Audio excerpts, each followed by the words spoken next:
Douglas Bickford. It is the 6th of October 2021 at 10:17 a.m. here in Klamath Falls, Oregon, which is my hometown.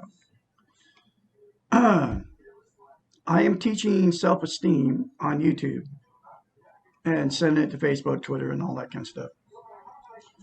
Every video I put up, I got like 13 YouTube channels. So if you find me out there, subscribe, like, and sub me, okay? Because I have a very, very important message. Because self-esteem is absolute, which is also known as self-love, self-confidence, self-worth. Absolute, most important thing you can have as a human being. Because you can't love or be loved without self-esteem, self-love, self-confidence, self-worth. And the reason I'm teaching is, number one, nobody's teaching it on YouTube. Number two, nobody's teaching you how to get it. And number three, nobody's teaching how simple it is. And nobody talks about self-esteem out there on the street.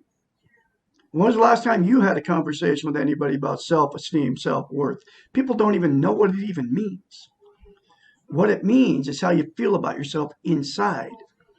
And here's the other thing. You can't be content without it. So what people do to get content inside, because they don't have self-esteem, what they do is they use sex, drugs, alcohol, religion, television, another person, material possessions to be content inside. But those are all externals. You cannot be content until you attain self-esteem. Here's how to get it very quickly. Look at yourself in the mirror. Say, I love you. Say, I love my inner child. I'm going to nurture and take care of my inner child from now on. I love my inner child. I'm worthy to be loved, worthy to love. Do not tell anybody you're doing this, okay? I have been doing it for about 10 months, and I don't breathe a word to people about it because it sounds crazy. Think about it. And it will get you self-esteem, self-love, self-confidence, self-worth on steroids if you do that. Then get the book. It's called The Portable Therapist, written by a doctor of psychology. She's a psychiatrist, folks. She wrote this book in the 80s. It's called The Portable Therapist. She knows the brain, and she knows what she's talking about. She went to school between 8 and 10 years to get her doctorate in psychology.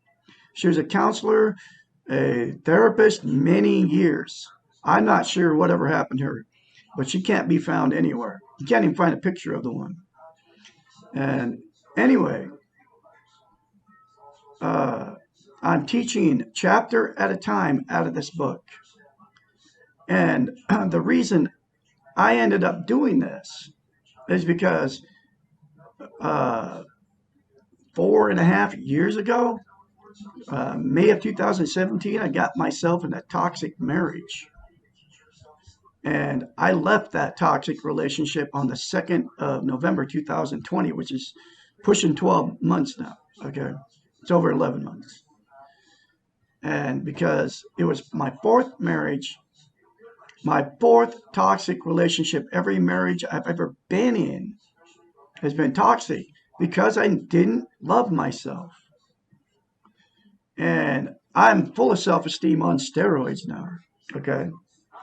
Teaching how to attain it, like I said, the 3 things, and saying those 3 things in the mirror to me started about 10 months ago, made me full of self-esteem. And the thing is about self-esteem, you can't love or be loved without it, like I said. You can't even be social without it, okay? Once you get it, if you do it, okay, and don't let your low self-esteem not let you do it, because you just turn me off as soon as I say that to you. When you go out, if you start doing that, I guarantee you, and you start getting around people, you'll feel something different inside you. I kid you not. But it's called social interest. You can't relate to other people if you don't love yourself. Because what happens is you treat people just like you feel about yourself. Okay? So if you don't love yourself, you'll treat people like you don't love them. And once you get self-esteem, self-love, self-confidence, self-worth, once you get it, when you get around people, total strangers, you will you'll be able to communicate. You'll be able to relate with these people. It happened to me, and it was in a first time I noticed it. I did 7 months in an RV after I left that toxic marriage in Christmas Valley, Oregon. Okay. I did 7 months in an old RV. I had nothing. Okay. I left everything I owned to get away from this woman because she was going to kill a third cat of mine.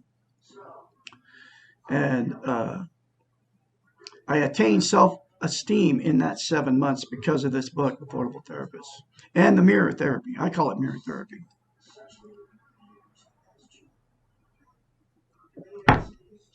Anyway, you will feel, because you can't love and be loved without self-esteem. You have to have self-esteem before you ever get in a relationship with another human being, whether it's romantic or other, because it'll always turn toxic to each other. Because that person can't love and be loved, and you can't love and be loved. A romantic relationship, you can be in that's why the divorce rate is like 75%. That's why you've been married more than once, or been jumping relationships your whole life. Because one will fail, you jump right back in another one. Because you can't be alone. There's exceptions to the rule. People get, like your grandparents, your parents are married for years, but you saw all the dysfunction going on, the abuse and sexual, emotional, and physical abuse going on in that family. Okay, your family. Okay. Anyway, that's why this message is so important that you listen to me. Do those 3 simple things. Get the book, The Portable Therapist. It's in a link in the description of this video. And I'm going through the book, chapter at a time. And I'll be going through this book probably for a while. This is my 3rd time. This is chapter 63. It's called, Why Do I Feel So Weak When I Ask for Help? Hot chocolate. I don't drink caffeine anymore. It's a drug, folks. My choice. Why do I feel so weak when I ask for help? One of the great paradoxes of our time is that what looks like strength is really weakness. This is particularly true when asking for help. It takes a lot of courage to admit that we do not know that we are scared and lost. We have been trained, she calls it trained, I call it brainwashing. And she wrote this book in the 80s, so she figured out that we've been brainwashed, trained, okay? Trained to believe that we have to know that it is wrong to be afraid. We have learned showing feelings is a form of weakness. Men don't cry, women don't show anger, and children should be seen and not heard. We are supposed to be strong, in control, and invincible. We are supposed to rise above our very humaneness. Why? Question mark. All the answers to this are found in the weak ego. We want to look good for others. We want to appear to be something we are not. We want to fool the world. The problem is that fooling the world, we fool ourselves. We lose sight of who we are. And what we really want. It is so much simpler to be what we are, to feel what we feel, and not be afraid of being weak at times. Paradoxically, when we admit our weaknesses, we are showing our strengths. And when we deny our weaknesses, we are exhibiting them. Nobody can be perfect, unlike what the television tells you. Everybody needs help at some time. Not recognizing this is a dangerous illusion.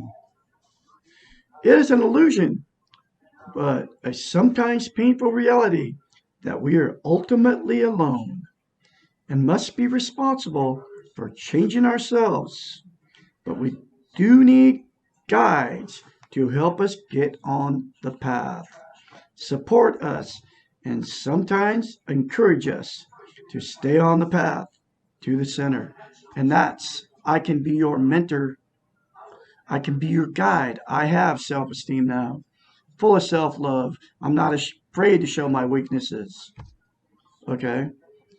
And I can support you and encourage you along the way. My phone number is 452-232-5238. I'm the absolute only one on the internet saying what I'm saying. The three things: teaching it, how to get it, and how simple it is to get. I've been through it. The change. And you will change if you say those three things to yourself in the mirror. I can help you. It is not a weakness to know we cannot do this alone. It is not a weakness to ask for help. It may be useful to think of our helpers as traffic police.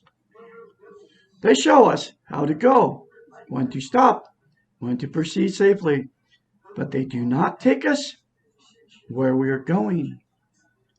They help us avoid going down the wrong road, and they give us directions when we are lost. If you feel you need some help, but you are afraid that you will appear weak when you ask for it, think of who is labeling you weak. If you are worried about the therapist's opinion of you, think again. All therapists need their clients. Their clients provide their reason for working, and their clients are part of the therapist's own strength. Helping the client helps the therapist.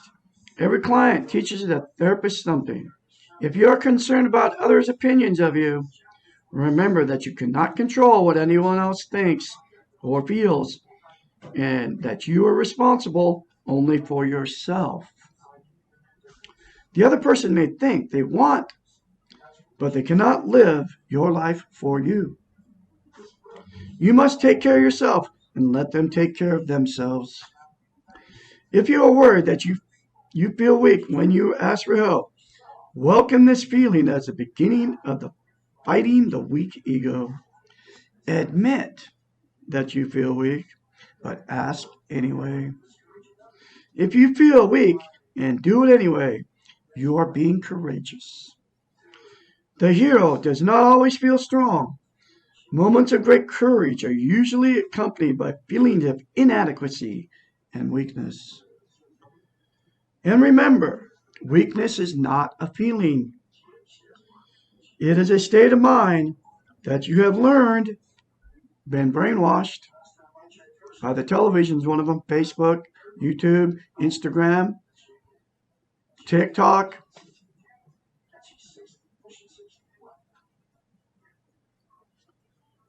That you have learned. It is a state of mind that you have been brainwashed about, and the model that you have learned from a weak model. Weak in that it is faulty and does not produce balance, self-esteem, or positive method of dealing with life. And those three things in the mirror to yourself will give you self-esteem, folks, just like I said, if you do it. Okay, that's the end of this chapter. I'll have chapter 64 tomorrow. I'm doing a chapter a day. Please like, sub, and share these very important videos. Call me. I can be your mentor when you start going through the change process. I guarantee you, if you do that, folks, you're going to feel a difference in you when you start getting around people. And I'll say it again, do not tell anybody you're doing it. It sounds crazy if you tell people that you're doing that. But you can do it without telling people. That's the bottom line. If you're in a toxic relationship right now, uh, say those things to yourself in the mirror. Do not tell the maniac you're with. Get the book, The Portable Therapist, start reading it. I guarantee you, it will get you out, give you the strength to get you out of a toxic relationship. I will never be in a toxic relationship again, ever. Okay. Because I love myself now, and I will not put my inner child, or myself, or my inner child, or my animals through another toxic marriage, relationship, period. Once you get self-esteem, you'll be able to live by yourself. But you don't have to be alone. You'll find somebody that's healthy, because you'll attract exactly what you are. That's the way it is. I'm just waiting for mine to show up wherever she shows up at. And I'm not looking because I'm busy, okay, teaching self-esteem, teaching how to love yourself. But I know, because I'm not done with a romantic relationship. I want to be in love. I have a lot to share, okay? Okay, so anyway, I'll give phone number one more time, 458-232-5238. You'll need a mentor. You'll need somebody to encourage you along the way, folks. I'll have more later for you. I'll have a great day out there.